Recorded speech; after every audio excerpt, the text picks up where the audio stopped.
이 세상은 서로 관계를 맺으면서 살아가지요.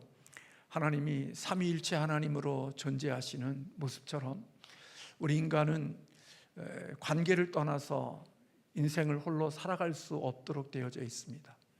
우리는 태어날 때부터 관계 속에 태어나고 관계 속에 함께 살다가 관계 속에서 헤어지는 삶을 살아가죠. 그래서 관계없이 이 세상을 살아가는 존재들은 아마 우리 사람들은 아무도 없다고 볼 수가 있습니다.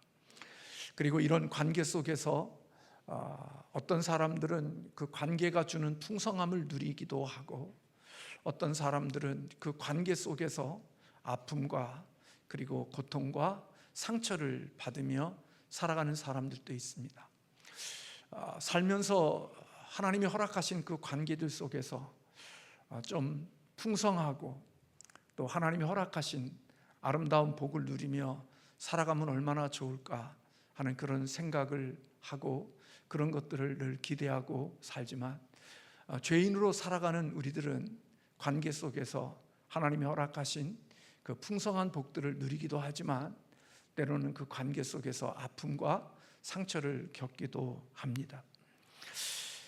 그 차이가 어디에 있을까 이제 곰곰이 생각해 보면 바로 죄인으로 살아가는 우리들이기 때문에 이 관계 속에서 오는 상처와 아픔 또 그리고 감사와 기쁨, 축복들이 있게 되어지는데, 제가 오늘 말씀을 이렇게 묵상하고 생각하면서 어떤 사람은 관계 속에서 그렇게 풍성하고 기쁘고 좋은 것들을 참 많이 누리고 살아가는데, 어떤 관계들은 왜 그렇게 힘들고 어렵고 그리고 아프고 상처를 받으면서 그 관계 속에 살아갈까 하는 생각을 해보게 되니까, 그것은 바로 관계를 맺은 이후에가 문제가 있다는 생각이 들었습니다.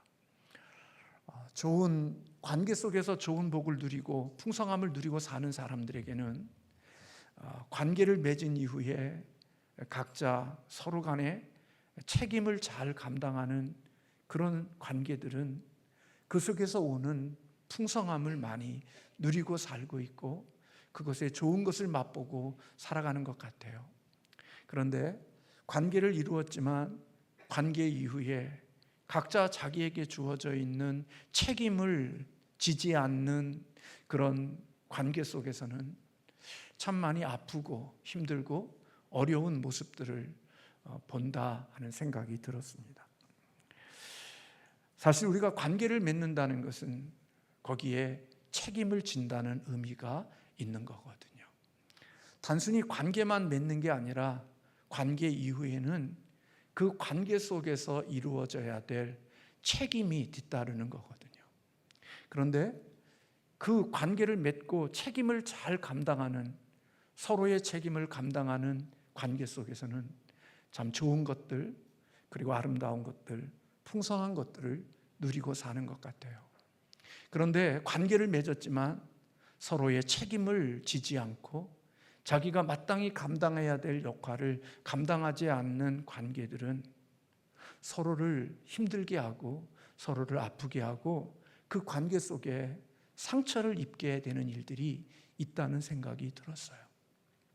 오늘 하나님은 우리와 관계를 맺으시고 하나님은 그 관계를 맺은 그거에 대한 책임을 철저하게 지시는 분이 우리 하나님이시거든요. 하나님은 하나님과의 관계되어진 자를, 하나님은 하나님의 입장에서 감당해야 될 책임을 방치하거나 그것을 유기했거나 그런 적이 없으세요.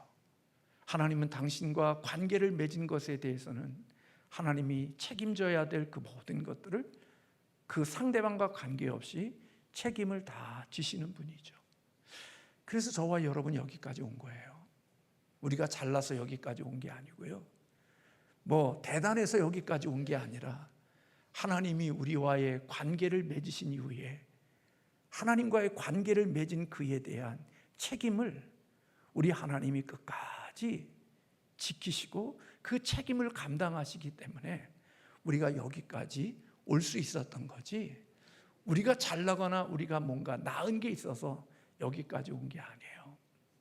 그리고 하나님은 이렇게 관계를 맺은 다음에 내가 너에게 그렇게 책임을 다하는 것처럼 나와 관계 맺은 너도 이제는 나에게 책임을 지는 자의 삶을 살라고 요구하시는 거죠. 바로 십계명이 그런 것입니다. 내가 너를 애굽 땅 바로의 종노릇하는 그곳에서 내가 인도해 내어서 이제는 내가 너희의 하나님이 되어졌다. 하나님과 이스라엘과 관계를 맺으신 거예요. 그리고 그 관계를 맺으신 하나님이 그들을 책임져 주신 거죠. 애굽에서 건져내시기도 하고 홍해를 지나가기도 하시고 여리고를 무너뜨리기도 하시고 반석에서 물을 나게 하시고 구름 기둥과 불 기둥으로 인도해 주시고 적들을 물리치시고 필요한 것들을 공급해 주시고 지키시고 보호하시고 인도하시고 그들의 원하는 것들을 우리 하나님은 그들을 위하여 모든 책임을 다 철저히 감당하신 거예요. 그리고 그렇게 책임을 감당하시는 하나님께서 이제 너도 나와 관계를 맺었으니까 너에게 책임이 져야 되고 네가 책임 맡은 것들이 있고 네가 감당해야 될 몫이 있어. 그게 뭐냐? 바로 십계명을 하나님과의 관계를 맺은 사람들에게 책임으로 주신 게 바로 십계명인 거예요. 그 십계명은 하나님과 관계가 되어져 있지 않는 사람에게는 이 책임이 없어요.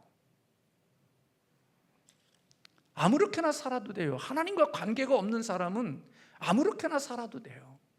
그러나 하나님과의 관계가 이루어진 사람은 너희는 내가 너에게 이렇게 하는 것처럼 너도 나에게 이런 책임 있는 삶을 살아가야 너와 나의 관계 속에서 하나님이 이 관계 속에서 올 수 있는 풍성한 것들을 누릴 수 있고 좋은 것들을 누리며 살 수 있음을 하나님께서 말씀해 주고 계시다. 그렇게 볼 수가 있습니다. 그런데 우리는 삶의 관계를 맺으면서도 책임이 있음을 인정하려고 하지 않죠. 어떤 사람은 관계를 통하여 내게 올 수 있는 유익만을 생각하지 그 관계 속에 내가 어떠한 책임과 어떤 역할이 있는지에 대해서는 별로 마음에 두지 않고 살아가는 모습들이 있다는 겁니다. 결혼을 할 때 부부가 된다는 것은 서로의 책임이 있다는 생각을 가지고 결혼을 해야 되는데 내가 책임을 지려는 몫에 대한 생각은 갖지 않고 상대방을 통하여 내가 얻을 유익만을 생각하고 그런 대상을 찾고 그런 대상과 결혼해서 살다가 보면 내가 얻을 유익들이 점점 줄어들고 내가 감당해야 될 책임들이 있다는 사실을 느끼게 되어지게 됐을 때 많은 혼란함을 느끼는 경우들이 있는 거죠. 내가 결혼한다는 이 관계를 맺는 그 속에는 관계 속에 오는 어떤 책임도 있다는 사실을 전제하고 관계가 이루어져야 되는데 책임은 쏙 빼버리고 관계 속에서 올 수 있는 유익들만을 생각하고 살아가니까 그 관계 속에서 누릴 수 있는 하나님의 풍성한 복들을 누리고 살지 못하는 부분들이 우리에게 있다라는 생각이 드는 거예요. 하나님은 우리에게 책임을 다하시는데 하나님의 백성이 되어진 우리들, 자녀 되어진 우리들은 하나님 앞에 그 책임을 다 감당하지 않는 거죠. 그래서 그분이 주실 수 있는 그분과 우리의 관계 속에서 누릴 수 있는 풍성함들을 다 누리고 살지 못하는 모습들이 우리에게 있는 거죠. 제가 요즘 읽는 책 가운데 존 파이퍼 목사님의 아들이 책을 하나 썼는데 소속감 교회에 속하라는 책을 제가 읽고 있습니다. 저자는 인생의 복된 의미와 행복이 어디에 있느냐? 소속에 있다고 그렇게 이야기합니다. 그는 소속이라는 것은 등록교인이 소속이라고 생각하지를 않는 거예요. 오늘날 우리는 생각할 때 등록교인이 그 교회 교인이라고 생각하지만 실질적으로는 이름은 등록교인이지만 마음은 그 교회에 소속되어져 있지를 않죠. 그래서 등록교인으로서 내가 받을 수 있는 것만 받지, 내가 그 소속되어진 그곳에서 내가 감당해야 될 책임에 대해서는 별로 마음을 두지 않고 살아가는 모습들이 오늘 이 땅에 있다는 거예요. 그래서 그 저자는 소속감 교회에 속하는 축복이 오늘 이 시대의 교회를 신앙다니고 믿음 생활하는 사람들에게 누릴 수 있는 진정한 복이라는 거예요. 등록교인으로 살아가는 사람들이 복을 누리는 게 아니라 그 교회에 소속감이 되어져 소속이 되어서 살아간다는 그 말은, 소속 속에는 서로의 관계 속에서 올 수 있는 복도 있지만 서로의 관계 속에서 감당해야 될 책임도 그 속에 있다는 사실을 잊지 않아야 한다는 거예요. 책임을 다하는 사람의 관계는 좋아지거든요. 서로 부부간에 살면서 서로의 책임을 잘 감당하는 부부는 행복해질 수 있고 더 좋아질 수 있죠. 그래서 여러분, 관계 속에서 자기의 책임을 감당한다는 게 뭐와 같은 거냐? 충성과 같은 거예요. 충성을 다르게 표현하면 헌신이라고 볼 수 있는 거예요. 인간관계는 무엇이 세우는 줄 아세요? 서로 등록하고 인간적인 관계로만 연결되어졌기에 사람의 관계가 좋아지는 게 아니라요, 사람의 관계의 풍성함은요, 헌신으로 세워지는 거예요. 충성으로 세워지는 거라고요.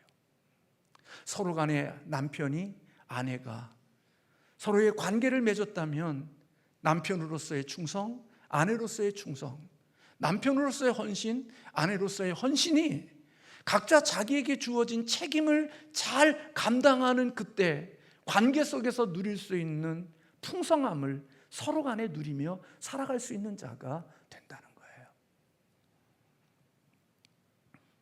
하나님이 우리에게 십계명을 주신 것은 우리를 불편하게 하기 위하여 주신 것이 아니라 하나님과의 관계 속에서 나도 너도 하나님과 하나님의 자녀 관계 속에 풍성함을 누리기를 원하여 우리에게 주신 축복이라고요. 여러분들이 살면서 하나님의 주신 이 계명을 안 지키고 이 책임을 저나 여러분이나 감당하지 않고 예수 믿으면, 하나님 믿으면 하나님과 우리 사이에서 누릴 수 있는 풍성한 복을 누릴 수가 없어요. 이 세상에 살아가는 삶 가운데 그들이 어디서 무엇을 어떻게 살아가든지 그들이 하나님과의 관계 속에서 풍성한 복을 누리고 살아가는 사람들의 특징은 하나님이 그에게 책임을 다하는 것처럼 그 또한 역시 하나님 앞에 자기의 책임을 감당하는 헌신과 충성이 있는 사람들에게 하나님의 주시는 풍성한 복을 누리고 살아간단 말이에요. 대부분의 헌신도 없고 충성도 없는 사람들이 나는 이런저런 이유 때문에 하나님의 주시는 복을 누리지 못하고 산다고 이야기하고 있고 그것에 대한 원인을 찾고 있지만, 놓고 보면 실질적으로 저나 여러분이나 살아가는 가운데 속에 하나님과의 관계는 맺었지만 하나님이 일방적인 나의 관계에 대한 나에 대한 책임은 요구하면서도 나는 하나님에 대한 책임은 별로 마음에 두고 산 적이 없는 거예요. 하나님의 십계명에 대해서 내가 그 말씀으로 내가 지킴으로 하나님께 충성하고 헌신하고 내 책임을 감당하겠다는 마음을 가지고 하나님 앞에 그렇게 살아가는 사람들이 없었기 때문에 하나님의 주시는 그분이 누릴 수 있는 풍성함의 복을 누리지 못했는데, 그거를 나 자신에게 원인이 있다고 생각하지 않고 환경과 조건과 형편에 때문에 내가 그 복을 누리고 있지 못하다고 생각하거든요. 근데 하나님의 복은요, 관계 속에서 오는 거기 때문에 1차적으로는 하나님과의 나와의 관계가 잘 돼 있어야 돼요. 하나님을 먼저 사랑하는 것이 있고 그 다음에 이웃을 사랑하는 것이 있을 때 그 책임을 감당할 때 하나님이 그 관계 속에서 주시는 복이 있는 거거든요.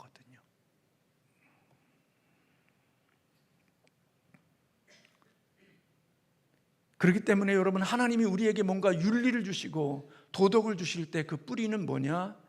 관계예요.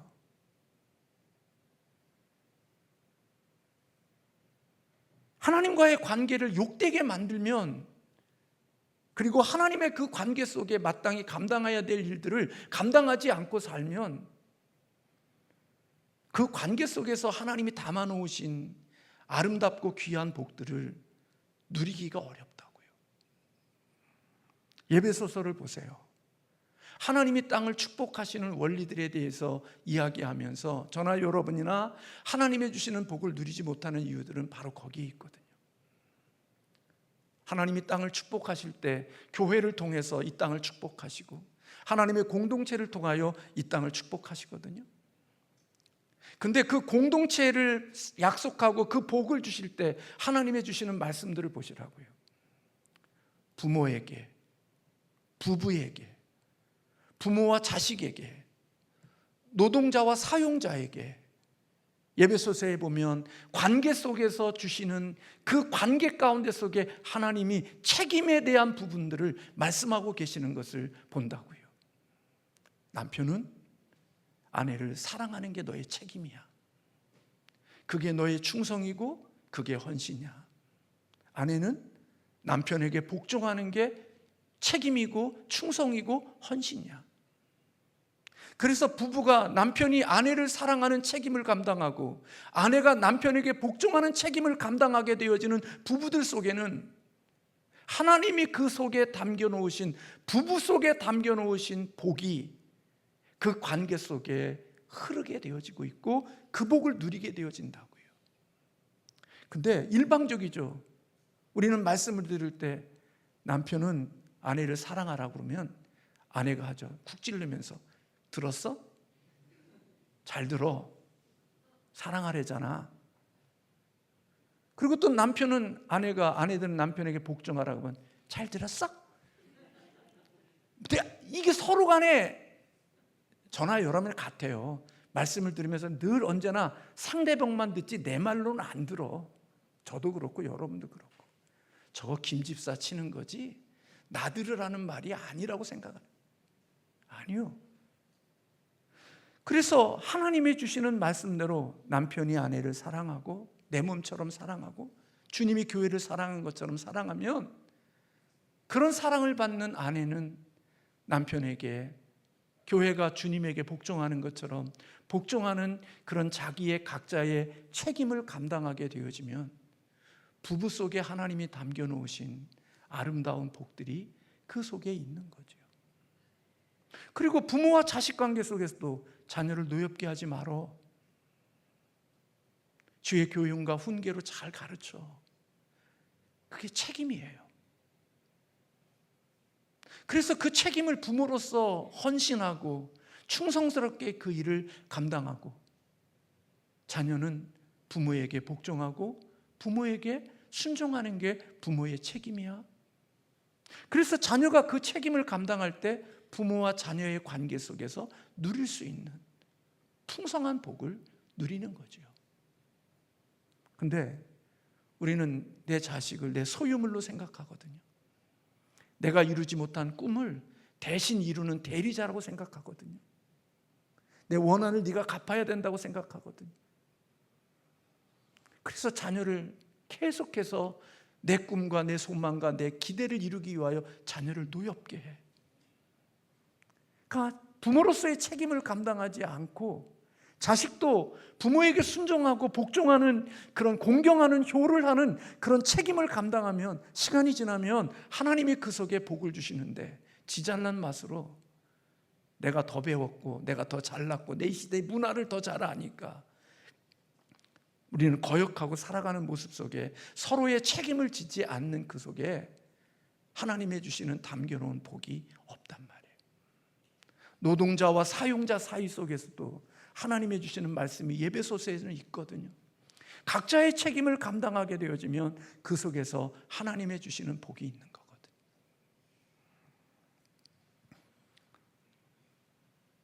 여러분 보세요. 서로 간에 국가 간의 동맹관계를 맺고 있을 때 각자의 책임을 감당해야 누군가가 도움을 입고 뭔가 보호를 받을 수 있는 거죠. 이쪽 나라에게 보호는 받고 기여하는 것은 이쪽 나라에다가 기여하면 누가 이 관계가 좋아질 수가 있겠어요? 보호받는 곳에 내 의무도 감당하고 내 책임도 감당할 때 그 관계가 순기능적으로 움직이지. 이쪽에서 도움을 받고 엉뚱하게 이쪽에는 적대시하고 다른 곳에 뭔가를 하게 되면 그게 어떻게 좋은 모습들이 있겠어요? 관계는요, 말로만이 아니라 서로의 책임을 질 때 그 속에서 누리는 복이 있는 거거든요. 여러분들이 신앙생활하면서 여러분의 가족들이, 여러분의 형제들이 예수를 믿고 또 교회를 하고 하나님 앞에 예배를 섬기며 살아가는 우리 형제들도 자매들도 있어요. 우리는 하나님의 교회를 섬기면서 형제들에 대한 마음들이 다 있죠. 그러나 여러분, 저와 여러분이 하나님 앞에서 믿음 생활하면서 우리는 형제들을 향하여서 믿음의 내 가족들을 위하여서 주님의 일도 감당해야 되지만, 내가 하나님의 말씀의 꼴을 먹고 은혜를 입는 이 교회에 하나의 관계되어진 자라면 그 관계된 자로서 내가 감당해야 될 책임은 감당하고 살아가야 되는 거예요. 플러스 알파 내 믿음의 형제들, 내 믿음의 지체들에게까지 나갈 수도 있어야 되지만, 내 은혜는 이 교회에서 다 받고 이 교회에 대한 책임은 아무것도 감당하지 않으면서 누림만 있다? 그 속에서 어떻게 하나님의 주는 풍성한 복을 누릴 수 있겠어요? 그렇지 않아요. 서로의 목사의 책임이 있고 성도의 책임이 있고 성도와 성도의 책임이 있으니까 서로 각자의 책임을 감당하고 있을 때 거기에 하나님의 주시는 아름다운 복이 있단 말이에요. 사람들은 죄라는 것이 윤리적이고 도덕적인 것이고 명령을 어기는 것이라고 생각하지만, 죄는요, 관계를 깨트리는 게 죄예요. 근데 언제 관계가 깨지냐? 책임을 감당하지 않을 때 관계는 금이 가기 시작해요. 남편이 가정에서 아내가 밥 해주고 옷 데려주고 열심히 섬겨서 직장생활 할 수 있도록 보조하고 다 했는데, 돈 벌어가지고 아내에게 돈 안 갖다 주고 가정에 돈 갖다 주지 않고 어디 이상한 여자에게 돈 다 갖다 주면 그 가정이 건강한 가정이 될 수 있겠어요? 없어요. 그런 것으로서 건강한 가정이 되기가 쉽지 않아요. 서로의 관계 속에서 책임과 헌신과 충성을 할 때 그 속에 하나님의 주시는 관계 속에서 누리게 하시는 복이 있다고요. 저희 자녀도 있지만요, 부모가 일방적으로 부모만 뭔가를 하라고 하면 안 돼요. 자녀도 마땅히 거기에 대한 책임이 있으면 그 책임을 질 수 있는 사람이 되어야 되는 거예요. 그렇지 않나요? 하나님의 은혜는 관계의 선물이거든요. 그래서 하나님은 이 관계가 어긋나기를 원치 않아요. 그래서 각자가 서로 자기에게 주어져 있는 책임을 감당하는 자가 되라고 말씀하고 있는 거예요. 십계명을 주시는 것도 관계 속에서 오는 하나님이 우리에게 요구하시는 책임이라고요. 하나님과 관계가 되어지지 않으면 그들에게 이런 것을 요구할 이유가 없어요. 모든 것이 다 그래요. 그러므로 여러분, 하나님 앞에 관계를 맺은 다음에 상대방의 책임만 요구할 게 아니라 나는 나의 책임을 감당하고 있는지도 돌아봐야 돼요. 더 복 있고 지혜로운 사람은요, 상대방의 책임을 따지기 전에 나는 내 책임을 잘 감당하고 있는가, 그걸 먼저 깊이 생각해 보는 사람이 되어질 때 인생은 좀 더 달라지게 되고 더 좋아지는 모습으로 가게 되어져 있는 거예요. 근데 못된 사람은 자기의 책임에 대한 것은 한 번도 돌아보지 않아. 자기의 책임에 대해서는 묻지도 않고 따지지도 않아. 근데 상대방의 책임에 대해서는 계속 묻고 따져. 근데 여러분, 사람이라는 게 어떻게 일방적일 수가 있어요? 죄인 되어진 우리들은 본성이 이기적인데 자기의 책임은 감당하지 않으면서 상대방의 책임만 계속 요구하면 그 관계를 어떻게 감당할 수가 있냐고요. 그런 법은 없어요. 그래서 성경은요, 뭐라고 말씀하는 줄 아세요? 관계 속에서 하나님이 정말 많이 사용하시는 게 뭐냐? 서로라는 단어를 많이 사용하시는 거예요. 서로 사랑하라, 서로 도와줘라, 서로 봉사하라. 일방적으로 말하지 않고요, 서로 하라고 말씀하는 거예요. 책임은요, 서로 지는 거예요. 한 사람만 지는 게 아니란 말이에요. 한 사람이 책임을 지면요, 얼마 지나지 않으면 탈진해요. 그리고 탈진하면요, 그 사람도 엉뚱한 일을 해요. 상상하지 못한 일을 저질러요. 그리고 왜 그런 일이 일어났냐고 나도 놀랬다고. 놀랄 일을, 원인자가 되어진 삶을 관계 속에서 산 거죠. 그리고 그 일이 일어나면 모든 책임을 상대방에게 돌리지만 그렇지 않아요. 그 책임은요, 서로에게 있는 거예요. 저 살면서 늦게서 깨달아지는 거, 지금도 잘 되지 못하지만 노년이 나름대로 그래도 가정이라는 공동체 속에서 나름대로 행복하게 살아가는 비결 중에 한 가지는 각자 자기에게 주어져 있는 책임을 잘 감당하면서 살아가는 그것이, 그게 노년의 내 인생을 나름대로 풍성하게 살아가는 비결이라는 생각이 드는 거예요. 남편을 병들게 하거나 아내를 의도적으로 책임을 감당하지 않으므로 병들게 하면 안 돼요. 저도 회개하고 우리가 회개해야 되지만 함께하여 관계되어진 사람들의 마음을 아프게 하고 병들게 하면 안 돼요. 왜 그런 줄 아세요? 못된 놈들은 아프면 도망가고 아프면 깨트리지만 양심이 있는 사람은 마지막 아픈 사람을 책임져야 되거든요. 그런데 그 책임을 감당하는 그 책임이 쉽지가 않아요. 많이 힘이 들 수 있어요. 그래서 여러분, 서로 하나님의 주시는 복을 복으로 누릴 수 있기 위해서는 서로 하나님의 주시는 관계 속에서 책임을 감당하면서 살아가는 사람들이 되어져야 부모와 자녀와 그리고 노사 간의 관계도, 삶의 모든 관계 속에서 하나님의 주시는 복이 있는 거예요. 보세요. 아무리 좋은 기업이어도 사용자가 일방적으로 감당할 수 없으면 어때요? 떠나야죠. 떠날 수밖에 없잖아요. 살아야 되니까. 그러면 좋은 기업이 없어지면 그곳에서 내 삶을 누렸던 사람들은 어떻게 돼요? 아픔을 겪어야죠. 회사가 없어졌는데 직장이 어디 있어요? 그러면 정말 힘든 시간들을 또 지내야 되는 거죠. 모든 관계가 다 그렇다는 생각이 드는 거예요.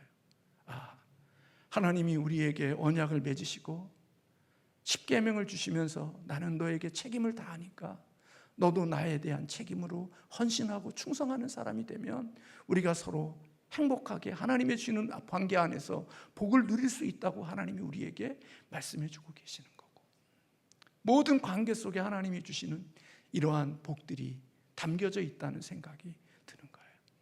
그런데 우리는 이기적이거든요. 본성이 이기적이에요. 자기밖에 몰라요. 자기 만족을 우선순위에 두고 자기는 책임을 감당하지 않고 상대방에게 책임만 감당하라고 그러죠. 그래서 그 사람이 탈진되고 그 사람이 허물어질 때까지 책임을 요구해요. 근데 그 사람이 무너지면 그 다음부터는 자신도 누렸던 그 모든 것들을 누릴 수 없는 자가 되는 거예요. 초라하고 비참한 자가 되는 거죠. 사랑하는 성도 여러분, 저나 여러분의 인생을 살아가면서 하나님 앞에서도 그런 좋은 그리스도인들이 되시기를 주님의 이름으로 소원합니다. 상대방에게 책임을 요구하기 전에 나는 내게 주어진 책임과 역할을 얼만큼 잘 감당했는지 하나님 앞에 질문하며 살아가세요. 하나님 사랑하고 이웃 사랑하라고 하시는 주님의 말씀 앞에 나는 얼마나 그 말씀을 지키려고 헌신하고 충성되어졌는지. 사람은요, 상대적인 것 같아요. 이번에도 목사 취임하는 예배에 가서 제가 그 교회 취임 목사로서 담임 목사로 선포하고 왔습니다만 어느 목사님이 그러더라고요. 이 목사님은 정말 좋은 목사라고, 정말 괜찮은 목사라고, 괜찮은 목사가 될 수 있게 성도 여러분이 잘 도와주라고. 그 교회 담임 목사님이 오셔서 그 교회 성도님들에게 부탁을 하더라고요. 좋은 사람도요, 악한 사람 만나면 악해져요. 악한 사람도요, 좋은 사람 만나면 좋아지는 거예요. 근데 이 땅은요, 나는 악하면서 상대방만 좋아지래요. 근데 그런 법은 없어요. 서로 좋아져야 하나님이 주시는 좋은 복이 그 속에 머물게 되어지는 거예요. 하나님을 섬겨가면서 하나님은 저와 여러분들을 한 번도 하나님 편에서 책임을 감당하지 못한 적이 없어요. 우리가 배신하고 배반 때리고 실수하고 넘어져도 하나님은 우리에게 약속하신 것을 놓은 적이 없어요. 끝까지 우리를 포기하지 않으시고 하나님의 약속을 지키시는 분이, 책임을 지시는 분이 하나님이셔요. 그 은혜를 경험한 사람이라면 자원하는 마음으로 나 같은 자에게 이렇게 책임져 주시고 나 같은 자에게 이렇게 사랑해 주시는 그 은혜를 깨달은 사람이면 그때부터 그 은혜 때문에 나 또한 역시 하나님 앞에 그 책임을 감당하는 자발적인 헌신과 자발적인 충성이 나오기 시작하는 거예요. 그래서 서로 행복해지는 거예요. 서로 좋아지고 그 속에 담겨진 하나님의 아름다운 복들이 있게 되어지는 거죠. 저는 저와 여러분이 하나님과의 관계 이후가 더 좋아질 수 있기를 주님의 이름으로 축원합니다. 하나님이 주시는 아름다운 복들이 우리의 인생 가운데 있기를 주님의 이름으로 축복합니다. 기도하겠습니다.